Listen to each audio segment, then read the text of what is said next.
Hello साथियों, आप सभी का अपने चैनल अभ्युदय एकेडमी के यूट्यूब चैनल पर स्वागत है। और मैं योगेश तिवारी। आज बात करेंगे हिंदी भाषा प्रश्न पत्र 2023 जो COT LLB में पूछा गया था उसके बारे में। वैसे ऑलरेडी इसके आंसर की अपलोड है यूट्यूब चैनल पर, वहाँ से आप देख सकते हैं। क्वेश्चन पेपर भी अपलोड है, वहाँ से देख सकते हैं। और क्वेश्चन पेपर चाहिए तो आप टेलीग्राम चैनल को सब्सक्राइब करिए, वहाँ पर आप सर्च कर लेंगे COT LLB 2023 का क्वेश्चन पेपर मिल जाएगा आपको। आज बात करने वाले हैं पेपर कैसे आया हुआ था। वैसे आप लोग ऑलरेडी जान रहे हैं, आज इसका सॉल्यूशन थोड़ा डिटेल बात करेंगे हिंदी प्रश्न पत्र के बारे में। और अभी तक चैनल को नहीं सब्सक्राइब किया तो चैनल को सब्सक्राइब कर लें। अभ्युदय एकेडमी टेलीग्राम चैनल को भी ज्वाइन कर लें, जहां पर डेली क्विज कराई जाती है जो आपके एग्ज़ाम के लिए बहुत फ़ायदेमंद होगी और जिसका लिंक नीचे डिस्क्रिप्शन बॉक्स में मिल जाएगा। ये पठित गद्यांश आया हुआ था, हिंदी और इंग्लिश दोनों में आया हुआ था। तो पठित गद्यांश आप इतनी देर में पॉज करके पढ़ सकते हैं। सीधे हम प्रश्नों पर चलते हैं। पहला प्रश्न जो है, प्रेमचंद उर्दू में किस नाम से लिखते थे? अमरकांत, प्रेमचंद्र, नवाब राय, त्रिलोचन। इनका जो ऑप्शन नवाब राय के नाम से लिखते थे। दूसरा क्वेश्चन, प्रेमचंद ने किस पत्रिका का संपादन नहीं किया है? तो यहाँ पर आप ऊपर जाएंगे, यहाँ पर पढ़ेंगे ये, यहाँ पर आपको मिल जाएगा इन्होंने बाला बोधनी नाम की पत्रिका का संपादन नहीं किया है।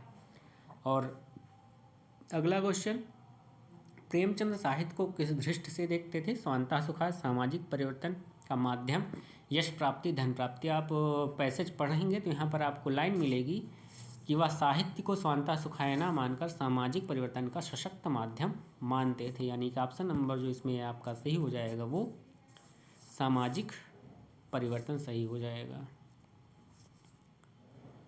और गोदान उपन्यास के लेखक कौन है? गोदान उपन्यास के लेखक हैं प्रेमचंद्र। नीचे कथन दिया गया, कथन 1 में है, प्रेमचंद ने समाज सुधार, राष्ट्रीय और राष्ट्रीय भावना से उत्प्रोत अनेक उपन्यासों कहानियों की रचना की है। बिल्कुल सही बात है। इनकी ऐसी कहानियाँ जैसे कफन हो गई, उसके बाद गोदान हुआ है उपन्यास, गबन, शतरंज के खिलाड़ी आदि बहुत सी रचनाएं जो समाज की पृष्ठभूमि को दर्शाती हुई लिखी गई हैं। प्रेमचंद को कथा सम्राट कहा जाता है। बिल्कुल, इनकी बहुत सारी कथाएं लिखा है इन्होंने, और इसमें मतलब दोनों सही हैं। तो ऑप्शन नंबर पहला सही है, कथन 1 और कथन 2 दोनों सही हैं। 5 क्वेश्चन थे।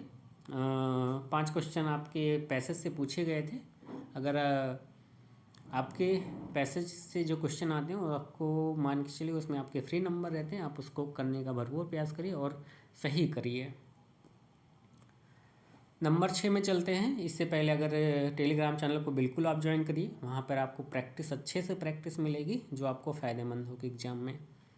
नंबर 6 है, सीमा से बाहर जाना के लिए सही मुहावरा क्या है? सीमा से बाहर जाना यानी कि चादर के बाहर पाँव पसारना ना, चादर के बाहर पाँव पसारना, ये है सीमा से बाहर जाना।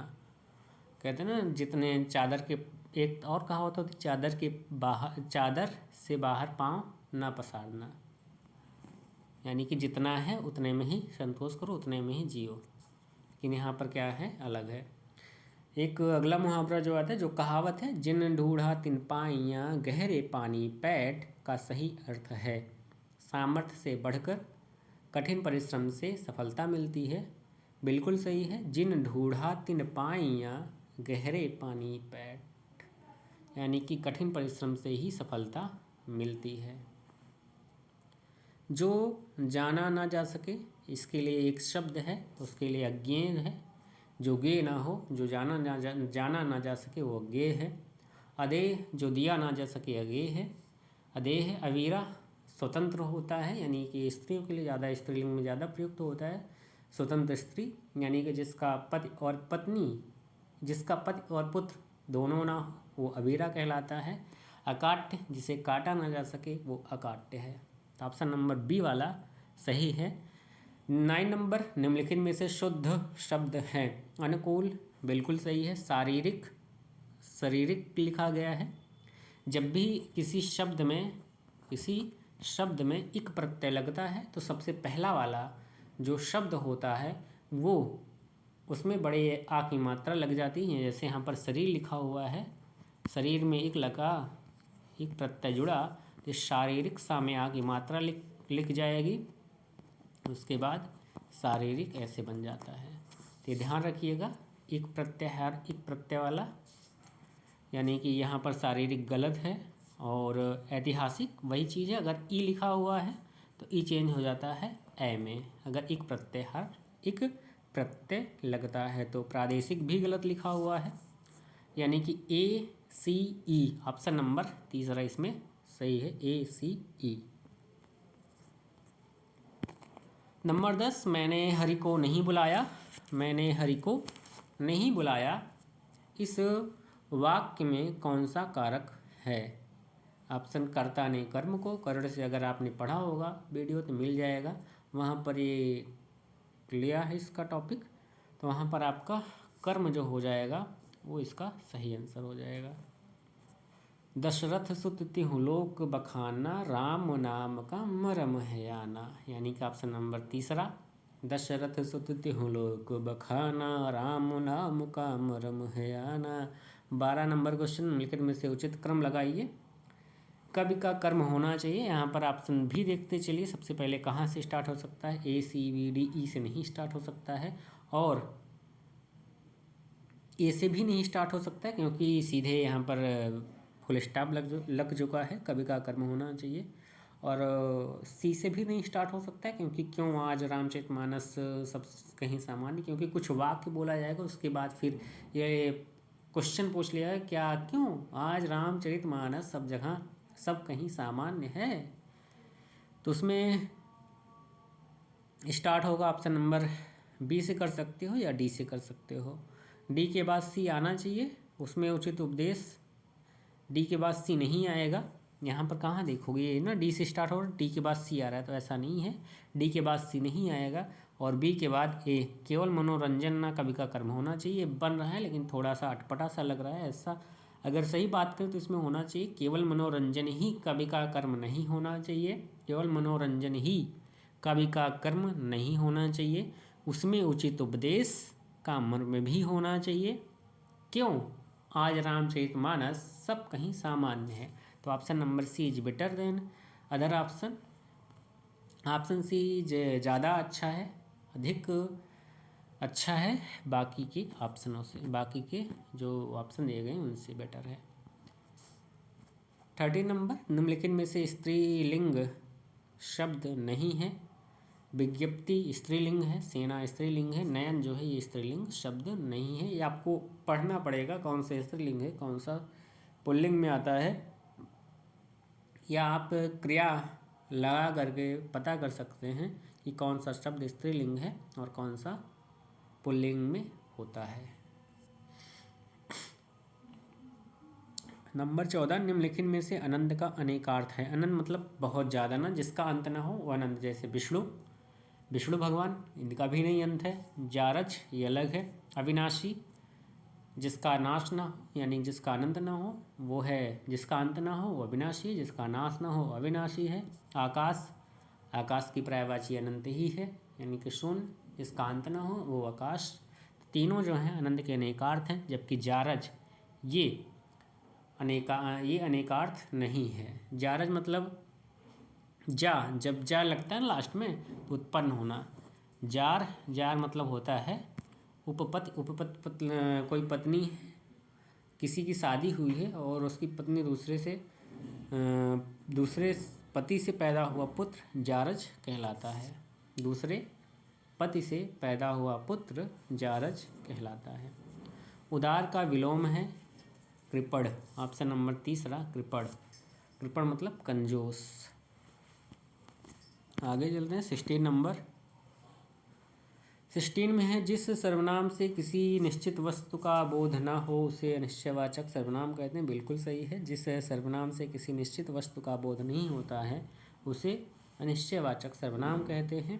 कारण दिया गया, वह जो ना करे सो थोड़ा निश्चयवाचक सर्वनाम का उदाहरण है। नहीं जी, इसका उदाहरण नहीं है, तो ऑप्शन नंबर 1 सही है, लेकिन आर गलत है। तो ऑप्शन नंबर तीसरा सही हो जाएगा, ये सत्य है लेकिन आर असत्य है।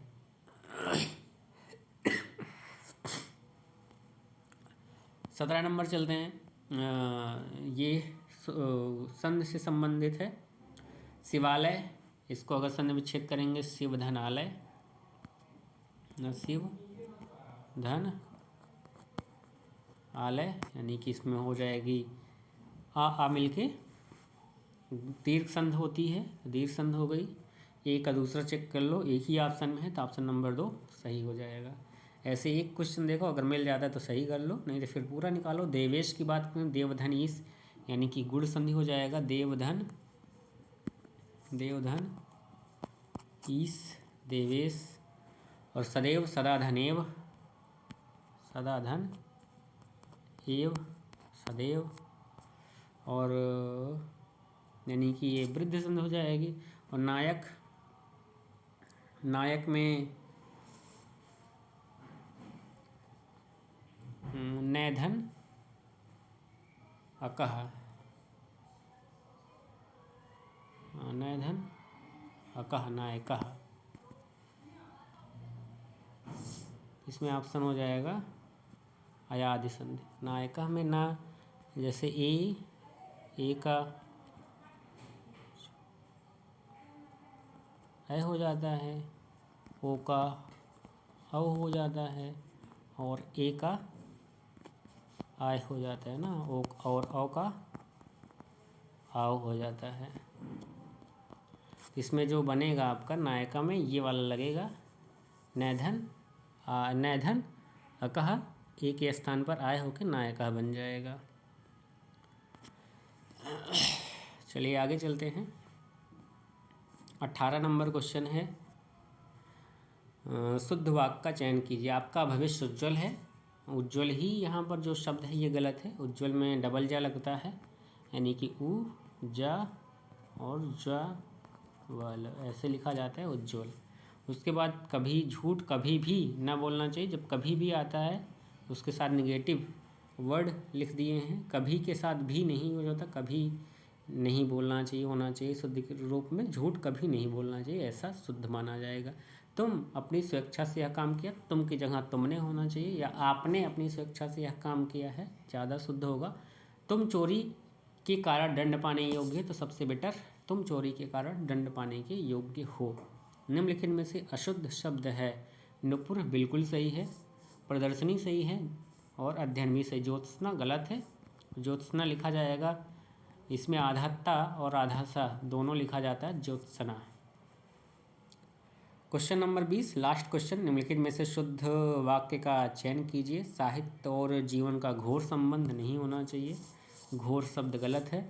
यह कविता अनेक भावों को प्रकट करती है। अनेक भाव, अनेक भावों लिखा होता तो भी गलत हो जाता है। जैसे अनेक भावों लिखा होता, भावों को प्रकट करती तो भी गलत हो जाता। अनेक भाव प्रकट करती तो बिल्कुल सही है।